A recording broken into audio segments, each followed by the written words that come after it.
So carnal, so you're showing me about this the bar thing. You were showing me about tu música a little bit, how you kind of started. There was a Native American brother that was teaching you about música, man. Go ahead, man. Go ahead. Yeah, shout out to my homeboy Tobias Reese.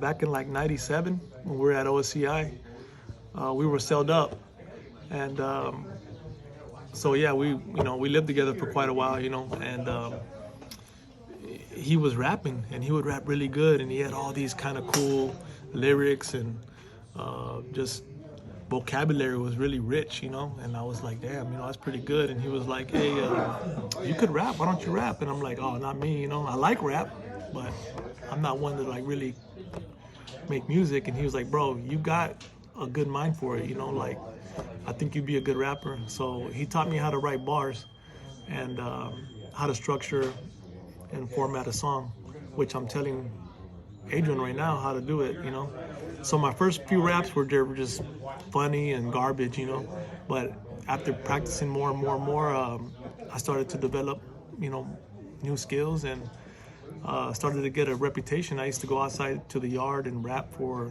my friends and stuff, and everybody would get all like hyped up and excited.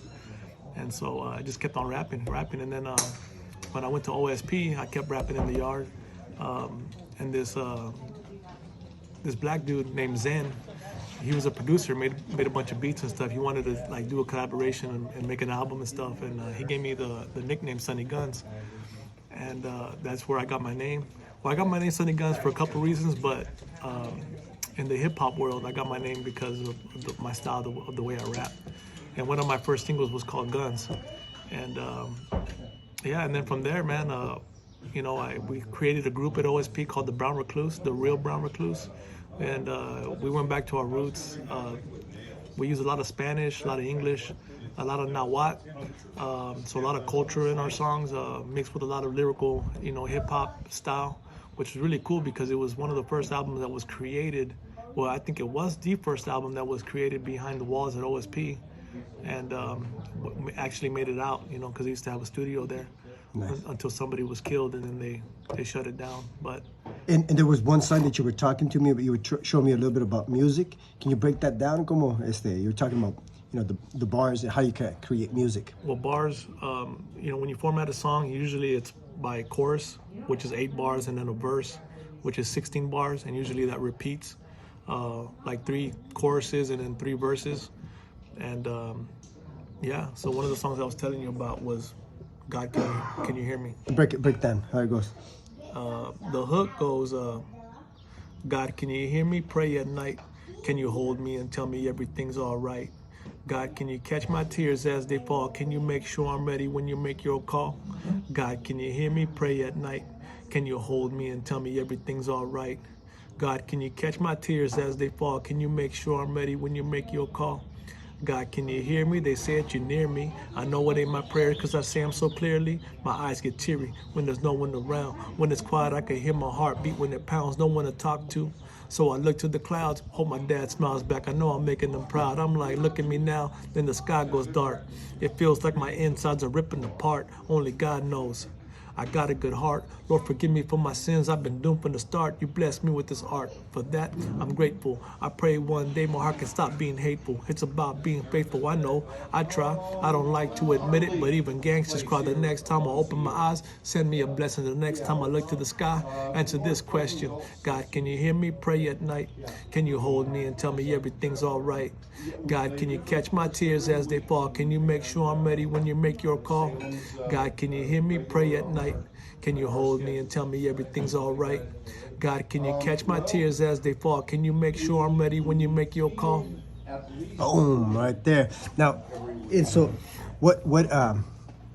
how'd you feel after you created that song, man? And what were you hope?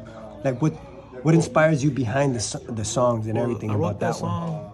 for my dad, who passed away in November of 2000. So this was a song that took years in the making. I would try to start it, and I wasn't happy with it, so I would scratch it and start over again. And it was like that for, like I said, a couple years. But when I went to the hole at Columbia River, I think my feelings were so pure and raw that I was able to tune myself into, creating this song at the right time, So even though it was a bad situation for me, something beautiful came out of it. And so then literally you're actually kind of talking to God and having a conversation with God. Talk to me about that, man. I mean, what when, were you? when you're in the hole, this is just you by yourself. There's nobody around. You don't even have any supplies. I mean, a pen and a paper. But other than that, just a bunk and your toilet and your sink and your solitude. So that's, and you feel empty, So I had to reach down deep into myself and remember who I was, and gain strength, And a lot of the teachings that my dad told me is what gave me strength, What came out once you started to reach deep? What stream of consciousness? What did you started to transform inside of you? It's just a different level of my being, of who I am, So all my pain seems like I get stronger from it, I bounce back harder, man, And so that's what I got from it.